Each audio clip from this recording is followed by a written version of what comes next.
Hello everyone, আজকের topic Martin Heidegger. তো আজকে হাইডেগার সম্পর্কে আলোচনা করব।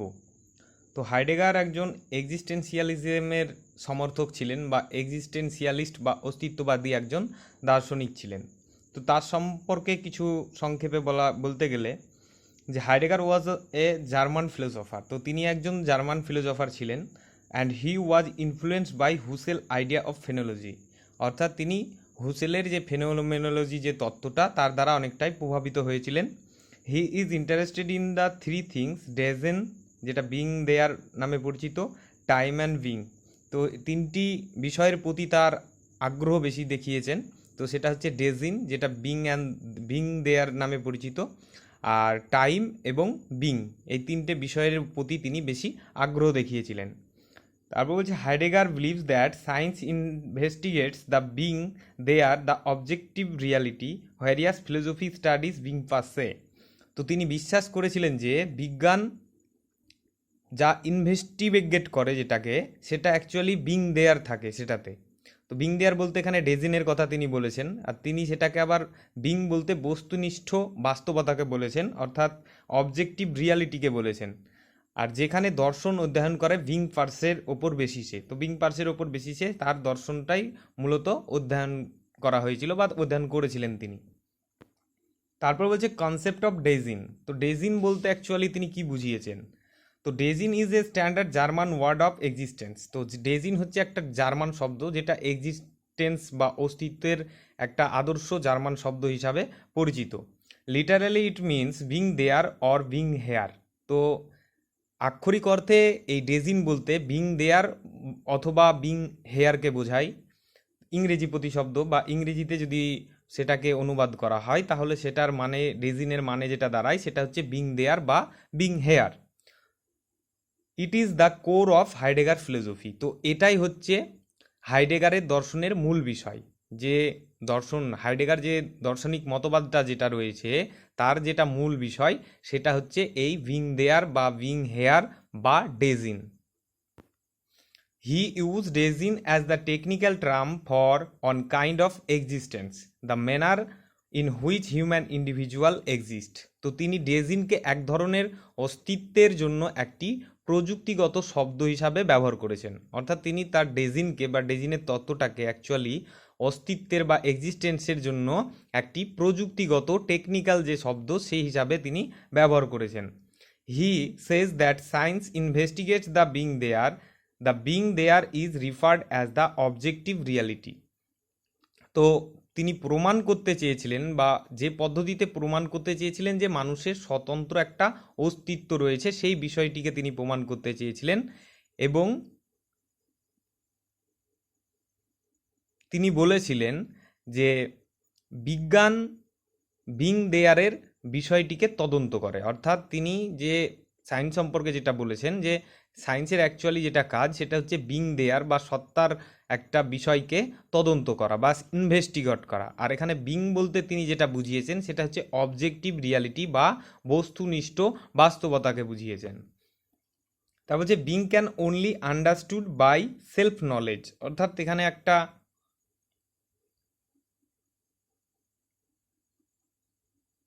যুক্তি দিয়েছেন, যেটা তার একটা আর্গিউ বলা যায় একে।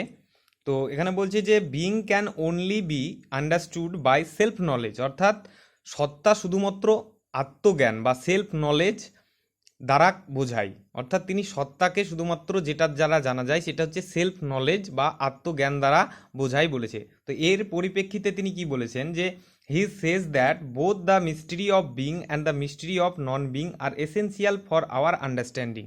তো এই রহস্যের বা কারণ হিসাবে তিনি যে এর পরিপ্রেক্ষিতে যেটা যুক্তিটা দিয়েছেন বা বলেছেন সেটাকে বিশ্লেষণ করেছেন অ্যাকচুয়ালি যে সত্তার রহস্য এবং অস্তিত্বের রহস্য উভয়ই আমাদের বোঝার জন্য অপরিহার্য। তো সত্তার রহস্য এবং সত্তার রহস্য ব্যতীত যে জিনিসটা সেগুলো সকলকেই বা সব কিছুকেই বোঝার জন্য আমরা অপরিহার্য বা আমাদেরকে বোঝা দরকার। Without knowing the mystery of non being we can not know the mystery of being. তো অস্তিত্বের রহস্য না জেনে আমরা কখনো সত্তার রহস্য জানতে পারি না। তাহলে তিনি যেটা বোঝাতে চেয়েছেন যে সব কিছু কোনো অবজেক্ট বা কোনো বিষয়কে আমরা জানতে গেলে প্রথমে অস্তিত্বের রহস্য জানতে হবে, তারপর আমরা সে বিং বা সত্তার রহস্যকে জানতে পারবো, সেই মতটি বলেছিলেন হাইডেগার। তারপর বলছে being manifest it self only negative the negation. তো এখানে একটা যুক্তি দিয়েছেন যে বিং ম্যানিফেস্ট বা সত্তার স্পষ্টতা যেটাকে বলছে যে কেবল নেতিবাচকতাকে অস্বীকার করে। তো সত্তার স্পষ্টতা যেটা, সেটা কেবল নেতিবাচকতাকে অস্বীকার করে। তো এর যুক্তির পরিপ্রেক্ষিতে তার যে মতটা তিনি বলেছেন যে he says that conception of nothingness is included in the concept of being. তো এর পরিপ্রেক্ষিতে তিনি যেটা বলেছেন যে শূন্যতার ধারণা, অর্থাৎ নাথিংনেস যেটাকে বলছে যে শূন্যতার ধারণা, এই তার সত্তার যে ধারণা তার মধ্যেই অন্তর্ভুক্ত থাকে। অর্থাৎ নাথিংনেসের যে ধারণাটা সেটা বিং বা সত্তার ধারণার মধ্যে অন্তর্ভুক্ত থাকে বা নিহিত থাকে বলেছে। তারপর the conception of negative judgement is dependent upon nothingness. তো নেতিবাচক বিচারের ধারণা শূন্যতার ওপর নির্ভর করে। আর নেতিবাচক যে বিচার, আমাদের নেগেটিভ যে থটগুলো সেগুলো বা নেগেটিভ থট যে ধারণাগুলো সেগুলো সব কিছুই কিন্তু নাথিংনেস বা শূন্যতার ওপর নির্ভর করে। তারপর বলছে nothingness is regarded as the source of negation. তো নাথিংনেস বা শূন্যতাকে তিনি নেতিবাচক উৎস হিসাবে বিবেচনা করেছেন বা বিবেচনা করা হয় বলেছেন। তো এর পরিপ্রেক্ষিতে তিনি কি বলেছেন, he says that experience of dread always prove the nothingness which is also experienced. তো তিনি বলেছেন যে এক্সপিরিয়েন্স বা ড্রেড এক্সপিরিয়েন্স অফ ড্রেড বা ভয়ের অভিজ্ঞতা যেটাকে বলছে। ড্রেড বলতে এখানে ড্রেডটাও কিন্তু জার্মান শব্দ, ঠিক আছে। তো ড্রেড মানে হচ্ছে ফিয়ার। তো এখানে ফিয়ার বলতে অ্যাকচুয়ালি তিনি এটাকে আলাদাভাবে দেখেছেন, সেটা সামনে আলোচনা করলে বুঝতে পারবো। যে এক্সপিরিয়েন্স অফ ড্রেড বা ভয়ের অভিজ্ঞতা সর্বদা নাথিংনেস বা শূন্যতা প্রমাণ করে যা আগে থেকে অভিজ্ঞতাপূর্ণ। অর্থাৎ তিনি এক্সপিরিয়েন্স অফ ড্রেডের যে অভিজ্ঞতাটাকে বলেছে সেটা অ্যাকচুয়ালি নাথিংনেস বা শূন্যতার প্রমাণ করে, শূন্যতাটাকেই প্রমাণ করে যা আগে থেকেই এক্সপিরিয়েন্সেবল বা আগে থেকেই সে অভিজ্ঞতাপূর্ণ বা অভিজ্ঞতায় থাকে বলা হয়েছে। তারপর বলছি he also says that dread rebels nothing. তো তিনি বলেছেন যে ড্রেড বা ভয় কিছুই প্রকাশ করে না। অর্থাৎ ভয়ের ক্ষেত্রে বলেছে মানুষের এটা বিহেভিয়ারের ব্যাপারে, যে মানুষের মধ্যে যে মেন্টাল অনুভূতি যেটাকে বলছে, মানসিক অনুভূতি, ভয়ের কথা ড্রেড বলছে, তো সেটা কিছু প্রকাশ করে না। কারণ কি? তো dread is define as psychological aspect and different from fear. তো তিনি বলেছেন যে ভয়কে শুধুমাত্র একটি মানসিক দিক হিসাবে সংজ্ঞায়িত করা যায়। অর্থাৎ ভয়টাকে শুধু একটা মেন্টাল দিক হিসাবেই তিনি সংজ্ঞায়িত করেছেন, একটা মানুষের মানসিক অবস্থা বলেছেন অ্যাকচুয়ালি, যে তিনি ভয়টাকে মানসিক অবস্থা বলেছেন যেটা ডিফারেন্ট ফ্রম ফিয়ার বা ফিয়ার থেকে আলাদা। যা ফিয়ার মানে যে আমরা ভয় বলছি সেটা থেকে আলাদা। তাহলে ড্রেড এবং ফিয়ার এটা আলাদা কথা বলেছেন। ড্রেড বলতে তিনি সেই ভয়কে বোঝাননি যেটা আমরা ফিয়ার বলতে বুঝি। তা বলছে nothingness shows the course to realise the reality. তো এখানে বলছে যে নাথিংনেস বা শূন্যতা বাস্তবতা উপলব্ধি করার সাহস দেখায়। তো এই যুক্তির পরিপ্রেক্ষিতে তিনি কি বলেছেন, ডেজিন ইজ ভেরি ইম্পর্টেন্ট। তো তিনি বলেছেন যে ডেজিনটা খুবই গুরুত্বপূর্ণ। The realisation of being help us to know the Dasein. The realisation of the totality of being recovers Dasein sacrifice. তো এই আরজুতে তিনি বলেছেন যে ডেজিন খুবই ইম্পর্টেন্ট বা খুবই গুরুত্বপূর্ণ, কারণ সত্তার উপলব্ধি আমাদের ডেজিনকে জানতে সাহায্য করে। অর্থাৎ বিং বা সত্তার যে উপলব্ধিটা সেটা অ্যাকচুয়ালি যেটা করে সেটা হচ্ছে আমাদের ডেজিনকে জানতে সাহায্য করে। অর্থাৎ ডেজিনকে জানতে যেটা সাহায্য করে বা সাহায্য করার জন্য যেটা অপরিহার্য দিক সেটা হচ্ছে বিং বা সত্তা। তারপর বলছে সত্তার অ্যাকচুয়ালি বলছে the realisation of the totality being requires Dasein sacrifice. অর্থাৎ তিনি বলেছেন যে সত্তার সামগ্রিকতা উপলব্ধি করতে ডেজিনের স্যাক্রিফাইস প্রয়োজন। অর্থাৎ সত্তার মানে সামগ্রিকতা বা সম্পূর্ণতাকে ভালোভাবে উপলব্ধি করতে গেলে আমাদেরকে ডেজিনের স্যাক্রিফাইস প্রয়োজন বা ডেজিনের স্যাক্রিফাইস করতে হবে বলেছেন। তারপর বলছে কারণ হিসাবে Dasein sacrifice present the gratitude of man of nothing. He says that each man should transcendent the Dasein. তো তিনি বলেছেন যে ডেজিনের আত্মত্যাগ মানুষের প্রতি কৃতজ্ঞতা প্রতিনিধিত্ব করে। অর্থাৎ কৃতজ্ঞতার প্রতিনিধিত্ব করে। ডেজিন যেটা আত্মত্যাগ করছে বা ডেজিনের আত্মত্যাগ প্রয়োজন বলেছেন যে যুক্তিতে, কারণ সেখানে মানুষের প্রতি কৃতজ্ঞতার প্রতিনিধিত্ব করে, এই জন্যই কিন্তু ডেজিনকে স্যাক্রিফাইস করতে বলেছে বা ডেজিনের স্যাক্রিফাইস প্রয়োজন বলেছে। এবং তিনি আরও বলেছেন যে প্রত্যেক ব্যক্তির পক্ষে ডেজিনকে সর্বোৎকৃষ্ট করা উচিত, অর্থাৎ তিনি বলেছেন যে he says that each man should transcendent the Dasein, অর্থাৎ প্রত্যেক ব্যক্তির পক্ষে ডেজিনকে সর্বোৎকৃষ্টভাবে তুলে ধরা উচিত বা সেটাকে প্রয়োগ করা উচিত। তারপর বলছে man is being in the world. তো man is being in the world বা মানুষকে সব কিছুর মানে সত্তা, বিশ্বের মধ্যে সত্তার হিসাবে চিহ্নিত করেছেন। সেখানে কি বলেছেন যে man find himself in a world there is no reason which surrounds the being except care. তো এখানে একটা যুক্তি তিনি দিয়েছেন যে মানুষ নিজেকে একটি জগতে খুঁজে পায়, অর্থাৎ মানুষ একটা নিজস্ব হিমসেলফ ওয়ার্ল্ড রয়েছে, মানুষের নিজস্ব ওয়ার্ল্ড রয়েছে। এর পরিপ্রেক্ষিতে তিনি বলছেন কেয়ার ছাড়া সত্তাকে ঘিরে রাখার কোনো কারণ নেই, অর্থাৎ তিনি বলছেন there is no reason which surrounds the being except care. Care বলতে এখানে কেয়ার করা বা যত্ন করা এটাকে বুঝিয়েছে। অর্থাৎ তিনি এখানে বলতে চেয়েছেন অ্যাকচুয়ালি যে মানুষ নিজেকে একটি জগতে খুঁজে পায়, মানুষের অস্তিত্বের কথা বলেছে। কারণ এখানে তিনি তো ফার্স্টেই তার সংক্ষেপে তার সম্পর্কে বলতে গিয়ে তখনই আমি উল্লেখ করেছিলাম যে তিনি অ্যাকচুয়ালি মানুষের অস্তিত্বের মানে অস্তিত্ব কিভাবে রয়েছে অ্যাকচুয়ালি সেই বিষয়ে তিনি মূল যে মতবাদটা তিনি বলেছিলেন। তো এখানে বলছে যে মানুষ নিজেকে একটি জগতে খুঁজে পায়। এর পরিপ্রেক্ষিতে তিনি বলেন যে কেয়ার ছাড়া সত্তাকে ঘিরে রাখার কোনো কারণ নেই, অর্থাৎ কেয়ারটাকেই তিনি বেশি গুরুত্ব বা প্রাধান্য দিয়ে বলেছেন।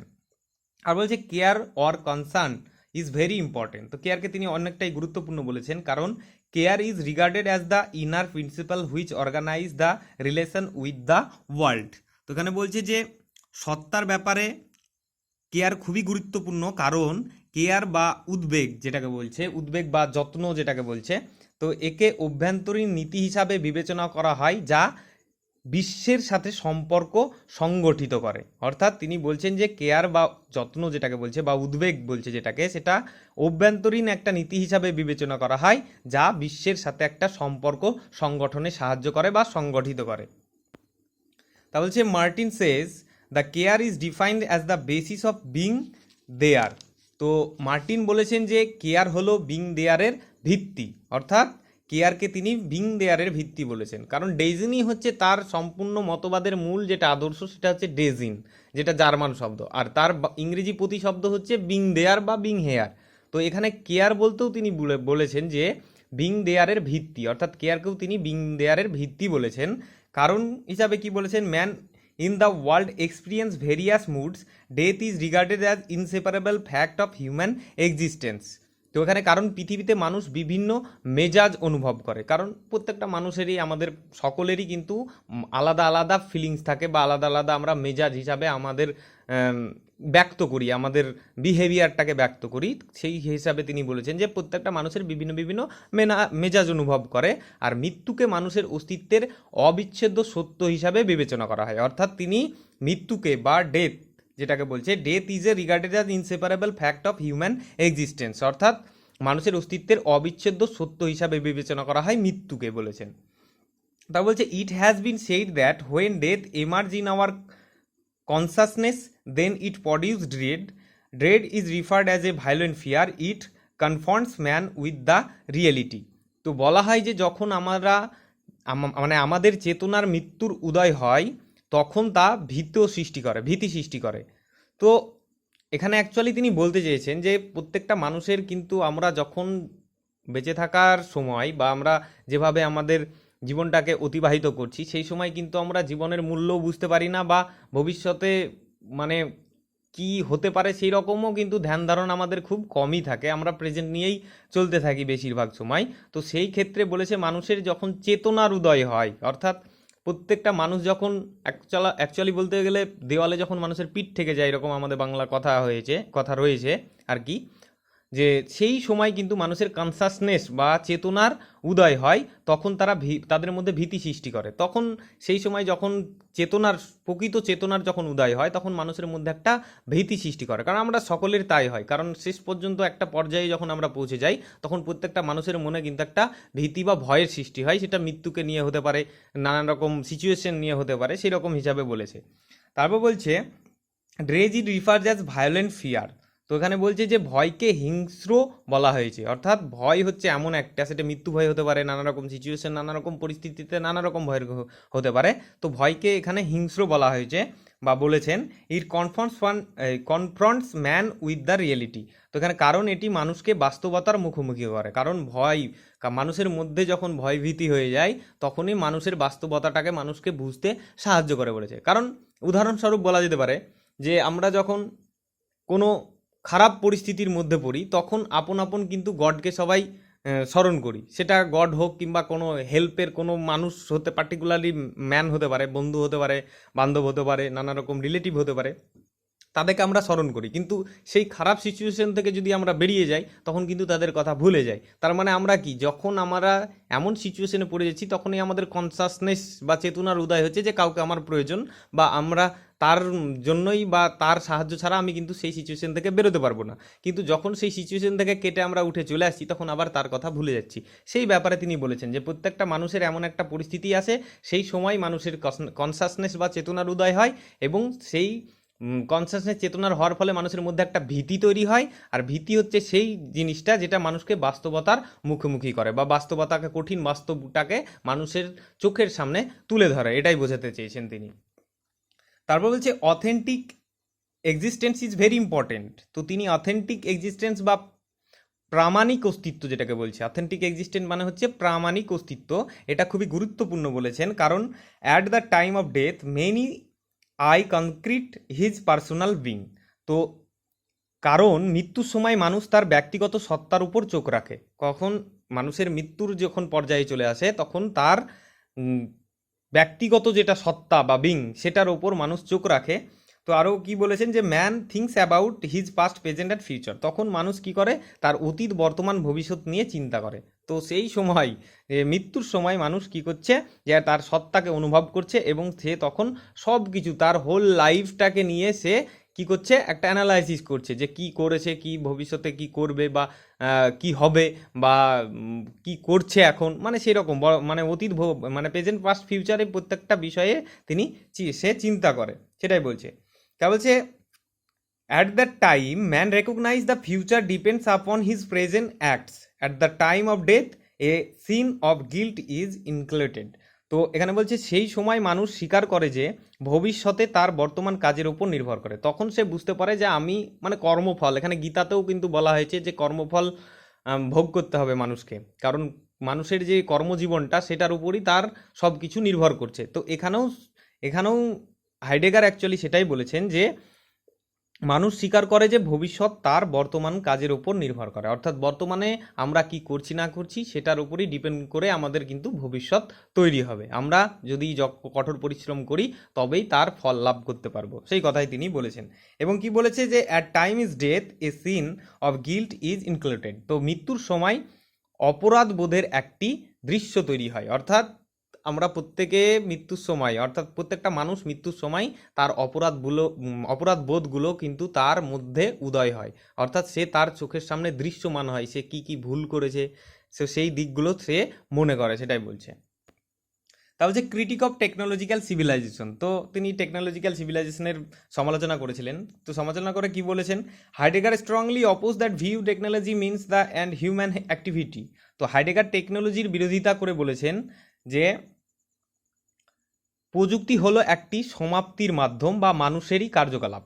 তো প্রযুক্তি বলতে তিনি বলেছেন অ্যাকচুয়ালি যে প্রযুক্তি হচ্ছে একটা সমাপ্তির মাধ্যম, অর্থাৎ শেষ পরিণতি বলেছেন, এবং যেটা মানুষেরই ক্রিয়াকলাপ। অর্থাৎ আমরা তো জানি টেকনোলজি কিন্তু মানুষই তৈরি হয়েছে, তাহলে আগে তার জন্যই তিনি আগে মানুষের অস্তিত্বকে প্রমাণ করেছেন, তারপর সে টেকনোলজির কি করেছেন, ক্রিটিসাইজ করেছেন বা সমালোচনা করেছেন। সেই জন্য তিনি মানুষের অস্তিত্বকেই বেশি প্রাধান্য দিয়ে ডিজিন হিসাবে আলোচনা করেছেন।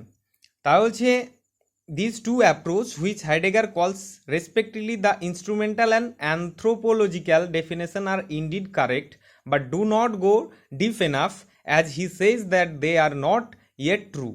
তো এখানে বলছে যে এই দুই পন্থা অবলম্বন করে বলেন, অর্থাৎ দুই পন্থা বলতে এখানে ইনস্ট্রুমেন্টাল বা যন্ত্র যেটাকে বলছে, এবং অ্যানথ্রোপোলজি বা নৃতাত্ত্বিক যেটাকে বলা হয়। তো এর সংজ্ঞাগুলিকে গভীরভাবে বিশ্লেষণ করার দরকার নেই, কারণ সেগুলি সত্য নয়। অর্থাৎ তিনি যে দুটো অ্যাপ্রোচের কথা বলেছেন, একটা হচ্ছে ইনস্ট্রুমেন্টাল এবং একটা হচ্ছে অ্যানথ্রোপোলজি, এই দুটো সত্তা গভীরভাবে বিশ্লেষণ করার দরকার নেই বলেছেন, কারণ এগুলো সত্য নয়। তারপর বলছে যে just as essence of a tree is not itself a tree, the essence of technology is not anything technological. তো এখানে একটা উদাহরণ হিসাবে তিনি বলেছেন যে একটি গাছের সারাংশ নিজেই একটি গাছ নয়। অর্থাৎ একটা গাছের সারাংশ হিসাবে এখানে উদাহরণ তুলে ধরেছেন, যেহেতু একটা গাছের সারাংশ নিজেই একটি গাছ নয়, তেমনই প্রযুক্তির সারাংশ প্রযুক্তিগত কিছু নয়। অর্থাৎ প্রযুক্তিগত কোনো কিছুই নয়। তারপর বলছে according to Heidegger, technology must be understood as a way of revealing. Revealing is one of the terms Heidegger depends himself into order to make possible to think what according to him is not enough any more. তো এখানে বলছি যে তার মতে প্রযুক্তি অবশ্যই প্রকাশের একটি উপায় হিসাবে বোঝা উচিত। অর্থাৎ তিনি বলেছেন প্রযুক্তিকে অবশ্যই প্রকাশের একটি উপায় হিসাবে বোঝা উচিত, কিন্তু কিছু প্রকাশ করা বলতে হাইডেগার বলেছেন নিজেকে তৈরি করার শর্ত হিসাবে। অর্থাৎ প্রত্যেকটা সেলফ হিসাবেই বলেছেন। অর্থাৎ প্রযুক্তিকে প্রকাশ করা তখনই দরকার বা উচিত যখন সেটাকে প্রকাশ করা বলতে একটা নিজস্ব নিজেকে সেলফ একটা মেকিং যেটাকে বলছে সেরকম একটা শর্তের তৈরি করা বাঞ্ছনীয় বা দরকার। তার বলছে technology as an human activity. তো এখানে তিনি কি বলেছেন যে according to Heidegger, there is something wrong with the modern technological culture in which we live in today. On our age technology reality can only be present of raw material. তো হাইডেগারের মতে আধুনিক প্রযুক্তিগত সংস্কৃতিতে কিছু ভুল আছে যেখানে আমরা অন্ধে বাস করছি বলছে। অর্থাৎ মানে এখানে আজ বাস করছি। মানে হাইডেগার অ্যাকচুয়ালি এটাই বলতে চেয়েছেন যে আধুনিক প্রযুক্তিতে বা আধুনিক সংস্কৃতিতে, প্রযুক্তির সংস্কৃতিতে কিছু ভুল রয়েছে। অর্থাৎ যে টেকনোলজির ব্যাপারগুলো সেখানে অনেক ভুল রয়েছে আমরা যেই বর্তমান সমাজে বাস করছি সেই সময়কার কথা বলেছে। এবং বলছে as age of technology reality can only present and the raw material. তো কারণ হচ্ছে প্রযুক্তির যুগে বাস্তবতা হলো শুধুমাত্র একটি কাঁচামাল বা ম্যাটেরিয়াল হিসাবে উপস্থাপিত হতে পারে। অর্থাৎ তিনি প্রযুক্তিকে এখনকার বর্তমান যুগে বা এর কঠিন বাস্তব যেটা সেটা হচ্ছে শুধুমাত্র এটা কাঁচামাল হিসাবেই ব্যবহার করা যেতে পারে বা উপস্থাপনা করা যেতে পারে, সেটাই বলছে। তার বলছে according two him, this technological understanding being is not seen ultimate danger. First of all, there is danger to human will also interpret themselves raw materials. তো ওখানে বলছে যে প্রযুক্তি অ্যাকচুয়ালি যেটা করতে চাইছে যে টেকনোলজি আন্ডারস্ট্যান্ডিং বিং বা আন্ডারস্ট্যান্ডিং সত্তা হিসাবে টেকনোলজিকে জানতে পারি is not seen ultimate danger. তো সেটা একটা ডেঞ্জারের কথা বলেছেন বা বিপদের কথা বলেছেন। First of all there is danger that human will also interpret themselves raw materials. তো আমরা সেটাকে আবার কি কাঁচামাল হিসাবে ব্যবহার করি বা ম্যাটেরিয়ালস হিসাবে ব্যবহার করতে পারি, তার বেশি কোনো কিছুই না, বা তার সত্তা বলে কোনো কিছু নেই, তাকে সত্তা হিসাবেও ব্যবহার করতে পারি না। একমাত্র মানুষের অস্তিত্ব আগে স্বীকার, তার জন্য তিনি প্রমাণ করেছেন। তারপর মানুষেরই যেহেতু কার্যকলাপ সেহেতু তার কোনো সত্তা নেই বা সেই হিসাবে তিনি উপস্থাপন করেননি। তো টেকনোলজিকে তিনি একটা ম্যাটেরিয়ালস হিসাবেই উপস্থাপনার কথা বলেছেন। তো হাইডেগার থেকে যেসব কোশ্চেনগুলো এক্সপেক্টেড কোশ্চেন বা প্রিভিয়াস ইয়ারের কোশ্চেন সেগুলো একটু অ্যানালাইসিস করা যাক। তো সেগুলো কী কী কোশ্চেন এসেছিল বা আসতে পারে। ফার্স্ট বলছে who among the following mention distinction between authentic and inauthentic form of existential discourse. তো এখানে বলছে যে নিজের মধ্যে কোন দার্শনিক অস্তিত্বমূলক কথোপকথনের প্রামাণিক বা অথেন্টিক এবং ইনঅথেন্টিক বা অসত্য প্রমাণের মধ্যে পার্থক্য করেছেন। অর্থাৎ অস্তিত্বমূলক কথোপকথন বা অস্তিত্বমূলক কাঠামোর মধ্যে একটা অথেন্টিক এবং ইনঅথেন্টিক প্রমাণের মধ্যে যে পার্থক্য উল্লেখ করেছেন তিনি কোন দার্শনিক? তো হাইডেগার করেছেন, কারণ অস্তিত্ব নিয়ে তিনি অথেন্টিক এবং ইনঅথেন্টিক হিসাবে পার্থক্য করেছিলেন। তো এখানে এটার আনসার কিন্তু হয়ে যাবে এ। ঠিক আছে,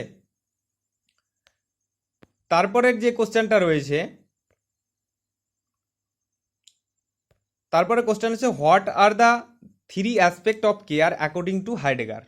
তো এখানে বলছে যে কেয়ার, যে কেয়ার বলতে কেয়ার, যে এর আগে বললাম যে কেয়ার বা উদ্বিগ্নতা বা যত্ন হিসাবে তিনি যে যুক্তিটা দিয়েছেন, তো সেই কেয়ারের অ্যাকচুয়ালি যে দিকগুলো বা এটাকে কি বলবো, কেয়ারকে যত্ন বা যত্ন সহকারে এর যে দিক, অ্যাকচুয়ালি দিক কি কি, বা মানুষের উদ্বেগের বিষয়ের যে দিকগুলো অ্যাকচুয়ালি কি কি সেটাই বোঝাতে চেয়েছেন।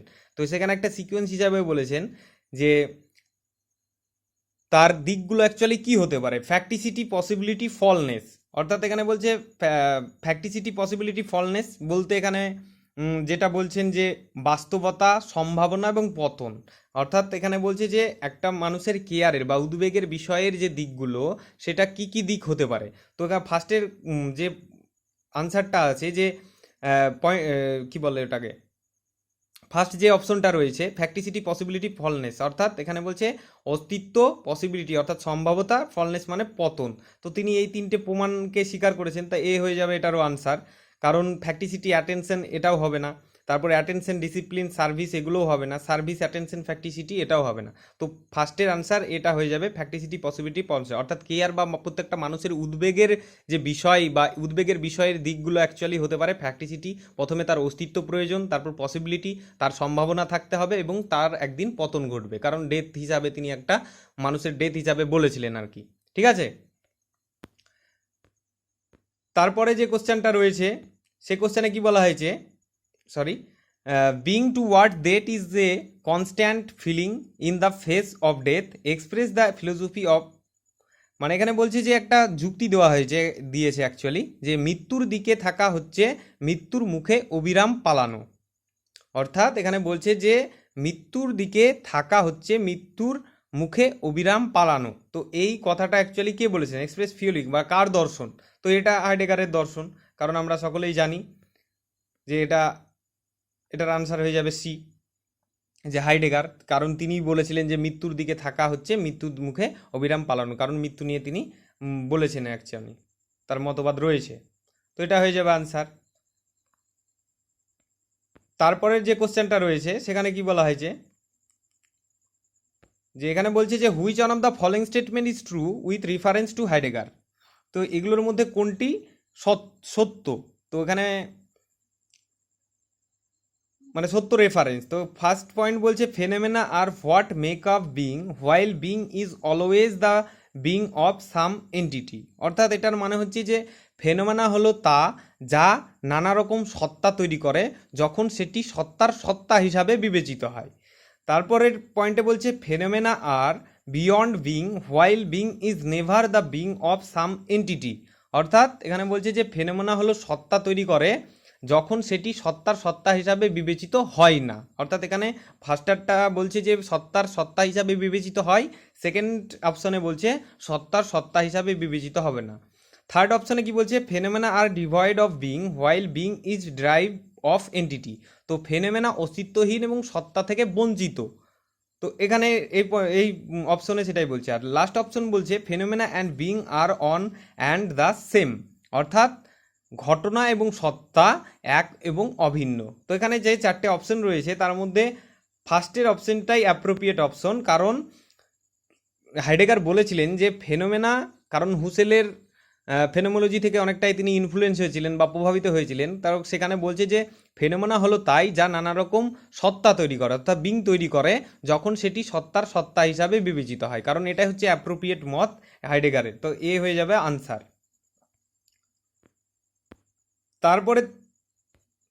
তারপরের কোশ্চানে কি বলছে, যে which one of the following philosopher contributed ontological term or hermeneutic. এখানে বলছে যে কোন দার্শনিক অন্টোলজিক্যাল টার্মের অবদান রেখেছিলেন। অর্থাৎ অন্টোলজিক্যাল টার্ম বা হারমেনিস্টিক যেটাকে বলছে, অন্টোলজিক্যাল টার্ম টু হারমেনিস্টিক। তো এখানে হুসেল হয়ে যাবে, কারণ অন্টোলজিক্যাল টার্মের হারমেনিস্টিক কথাটি কিন্তু হাইডেগারই বলেছিলেন। এখানে যদি অন্টোলজিক্যাল টার্ন টু হারমেনাস্টিক না হয়ে এখানে যদি ফেনোমেনোলজি টু হারমেনিস্টিক যদি থাকতো তাহলেও কিন্তু হাইডেগারই হতো, কারণ ontological turn to hermeneutic, phenomenology turn to hermeneutic, এই কথাগুলো কিন্তু হাইডেগারের যুক্তি, কারণ ডেজিন সম্পর্কে আলোচনা করার সময় তিনি কিন্তু এই কথাগুলো বলেছিলেন। তাহলে এটা আনসার হয়ে যাবে ডি, অর্থাৎ হাইডেগার। তারপরের কোশ্চেনে কি বলছে, তারপরের কোশ্চেন হবে which one of the following is a correct sequence of the existential structure according to Heidegger. তো এখানে বলছি যে হাইডেগারের যে মতে অ্যাকচুয়ালি অস্তিত্বগত কাঠামো অর্থাৎ এক্সিস্টেন্সিয়াল স্ট্রাকচার এর কাঠামোর সঠিক ক্রম কোনটি, অর্থাৎ এর আগে কিন্তু যে ক্রমটা ছিল সেটা কেয়ারের ওপর ছিল, অর্থাৎ প্রত্যেকটা মানুষের উদ্বেগের বিষয়ের দিকগুলো কী কী, সেখানে কিন্তু আনসার হয়েছিল কি এক্সিস্টেন্স, ফ্যাক্টিসিটি এবং ফলনেস, অর্থাৎ অস্তিত্ব, তারপর পসিবিলিটি অর্থাৎ হচ্ছে সম্ভাবতা, এবং ফলনেস বা পতন। তো এখানে বলছি যে which one of the following correct sequence of existential structure, অর্থাৎ অস্তিত্বগত কাঠামোর সঠিক ক্রম কোনটি, অর্থাৎ অস্তিত্বগত কাঠামোর দিকগুলো অ্যাকচুয়ালি কী কী। তো এখানে ফার্স্টে যেটা রয়েছে এক্সিস্টেন্স, ফলনেস অ্যান্ড ফ্যাক্টিসিটি রয়েছে, আর সেকেন্ডে বলছে যে এক্সিস্টেন্স, ফ্যাক্টিসিটি, ফলনেস। তো এখানে বিটা হয়ে যাবে আনসার, কারণ হাইডেগারের মতে যে এক্সিস্টেন্সিয়াল স্ট্রাকচার বা অস্তিত্বগত কাঠামোর যেটা সঠিক সিকোয়েন্স বা অস্তিত্বগত কাঠামো তৈরি করার ক্ষেত্রে যেটা প্রয়োজন সেটা অ্যাকচুয়ালি হচ্ছে এক্সিস্টেন্স, ফ্যাক্টিসিটি এবং ফলনেস, অর্থাৎ অস্তিত্ব, বাস্তবতা এবং পতন। কেয়ারের কি হয়েছে, কেয়ারে বলেছিলেন যে তিনি অস্তিত্ব, সম্ভাব্যতা এবং পতনের দিকগুলোর কথা বলেছিলেন, কিন্তু অস্তিত্বগত কাঠামোর দিকে কিন্তু যেটা প্রয়োজন সেটা হচ্ছে অস্তিত্ব, বাস্তবতা এবং পতন, কারণ পতনের কথা কিন্তু সব কিছুতেই তিনি বলেছেন, পতনকে কিন্তু তিনি স্বীকার করেছেন। তো সেই জন্য এখানে হয়ে যাবে B answer. Okay, existence, facticity and fallenness, অর্থাৎ অস্তিত্ব, বাস্তবতা এবং পতন। তারপরের কোশ্চেন কি বলছে, which one of the following book authored by Heidegger. তো হাইডেগারের মতে কোন বইটা হাইডেগার লিখেছিল, তো এখানে বিং অ্যান্ড টাইম, বি হয়ে যাবে আনসার, কারণ লিভেনওয়েল্ট, প্রাগমাটিজম, ফেনোমোলজি এগুলো কেউই লিখেনি, এগুলো ফেনোমোলজি তো হুসেল লিখেছিল, প্রাগমাটিস্ট যেসব এখন অ্যাকচুয়ালি আমার মনে পড়ছে না। তো বিং অ্যান্ড টাইম হয়ে যাবে আনসার, বিং অ্যান্ড টাইম। তো বিং অ্যান্ড টাইমটাই লিখেছিলেন হাইডেগার। তারপর বলছে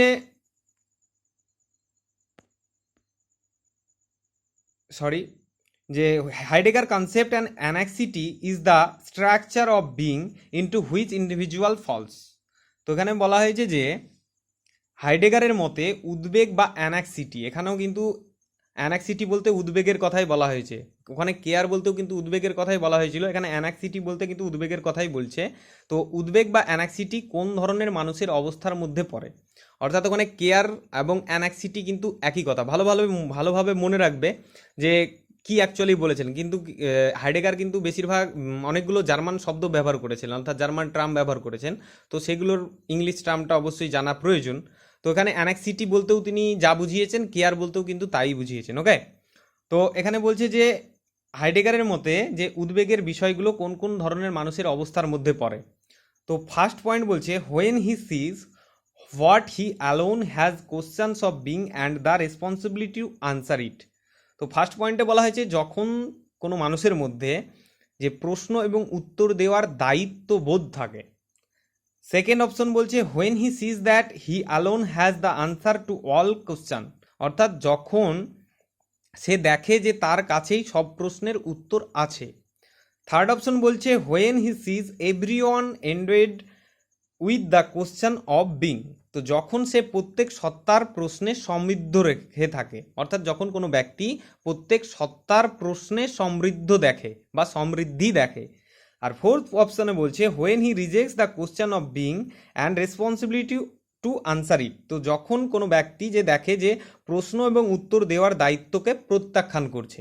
তো এখানে যে অ্যাপ্রোপ্রিয়েট অপশন যেটা হবে সেটা অন হবে, অর্থাৎ ফার্স্টেরটা হয়ে যাবে আনসার, কারণ when he sees that he alone has the question of being and the responsibility to answer it, অর্থাৎ যখন কোনো ব্যক্তির মধ্যে প্রশ্ন ও উত্তর দেওয়ার একটা দায়িত্ব বোধ থাকে, অর্থাৎ এখানে অ্যানাক্সিটি বা উদ্বেগের বিষয় হিসাবে যখন বলেছে, অর্থাৎ উদ্বেগ মানেই হচ্ছে কেয়ার বা যত্ন সহকারে কোনো কিছু করা, তো সেই হিসাবে অ্যাপ্রোপ্রিয়েট যেটা হতে পারে সেটা হচ্ছে যে প্রত্যেকটা মানুষের মধ্যে উদ্বেগের বিষয় তখনই হতে পারে যখন তার মধ্যে প্রশ্ন এবং উত্তর দেওয়ার একটা দায়িত্ব বোধ থাকে, অর্থাৎ এখানে ফার্স্টেরটা হয়ে যাবে আনসার। ওকে, তো এই কটা কোশ্চেনই রয়েছে, ভালোভাবে মনে রাখলেই হবে, কারণ এগুলোই প্রিভিয়াস ইয়ারে পড়েছিল বা এক্সপেক্টেড হিসাবে রয়েছে আর কি। ঠিক আছে, তো আজকের জন্য এইটুকু, থ্যাংক ইউ।